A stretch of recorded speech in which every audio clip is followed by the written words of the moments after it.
So, Brianna, I have some news to break to you. You get to say the word this time, Omar. I do, and I get to say it to you. Cases of diarrhea are rising, and it is caused by the parasite Cyclospora, so it's not just random cases of diarrhea. Can't help you there.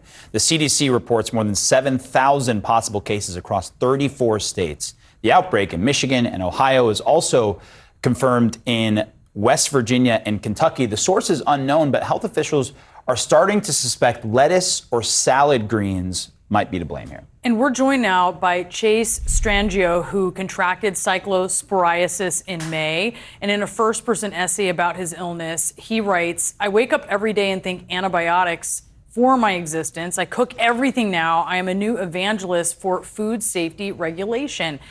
Chase, thank you so much for being with us. Is it Chance? Is it Chase or Chance? Because we have your name up there in two different ways. It's Chase. Okay, sorry Chase. About that. It's Chase. Chase, thank you for being with us. This is all anyone's talking about, and I just appreciate that you're giving us the TMI to talk about what you went through here. So let's do that. I mean, tell us about when you first started to realize, I'm not just like a little sick here. This is something different than I've ever dealt with. Yeah, I mean, so first of all, I think everyone in my life is happy that other people are talking about this other than me, because this was something that really impacted my life and I couldn't really stop talking about it, in part because I didn't know what it was for weeks and felt terrible. And it did start with symptoms that resembled a stomach virus. I was tired, I had a low-grade fever, I started having pretty serious diarrhea, but what was harder was that it didn't go away. And I ended up losing my appetite completely, having pretty significant abdominal pain and cramping, to the point where I basically spent a week unable to eat and at times not even able to have water. Wow. Obviously, you figured, all right, I need to go to the doctor and see what's going on. And as I understand, you had 2 virtual urgent care visits where you were prescribed anti-nausea medication.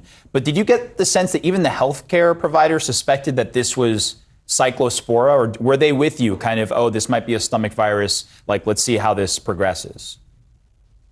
Yeah, and I think this part is really important, which is my providers had no idea what Cyclospora was. This was not when this was being widely reported. And I was only able to ultimately diagnose the condition because there were other people who shared a meal with me who started to develop the same symptoms. And collectively, we were able to identify that it was a particular meal that led a large number of people to become sick. One person tested positive for Cyclospora, which then prompted me to go ask to be tested. That was never something that was initiated. And one of the things that has prompted me to speak out is the reality that there is a direct connection to the cutting of food surveillance programs by the federal government and the inability to track this uptick in parasitic infections. I was only able to get this diagnosis and stop losing weight because I had a collective group of people doing the work that the government should have been doing.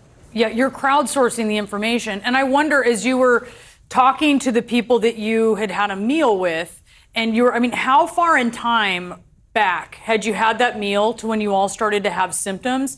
And I know that it's sort of hard maybe to track exactly what caused it, but do you have suspicions?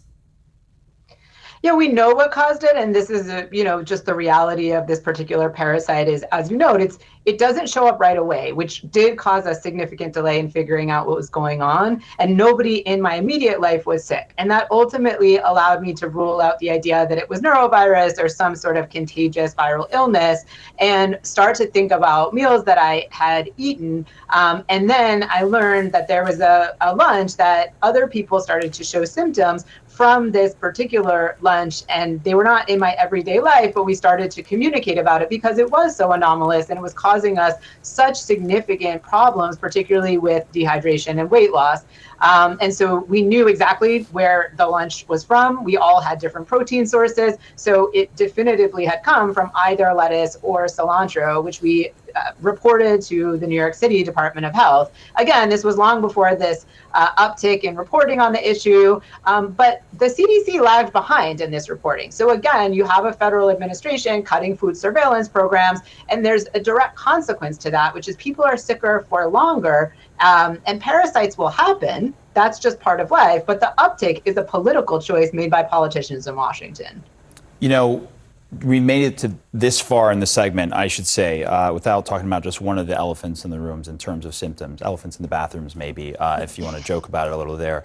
Everyone, one of the headlines that's been grabbing is like, this is parasitic diarrhea cases that have been associated with this. But on a serious note on that front, you eventually went back to the doctor and they did perform a stool test, as I understand. How critical was that to actually understanding what was really going on with you? So that was critical, and I think another reason why I really wanted to speak publicly about this is that the symptoms are lingering and it's really debilitating, and you do have to be proactive. So you're still feeling stuff now, even all this time later?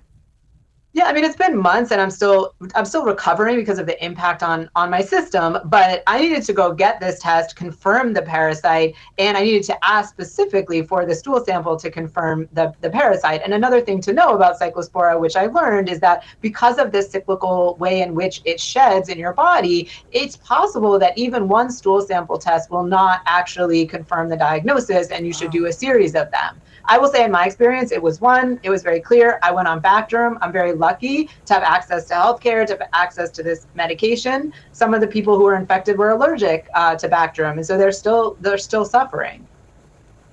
Wow.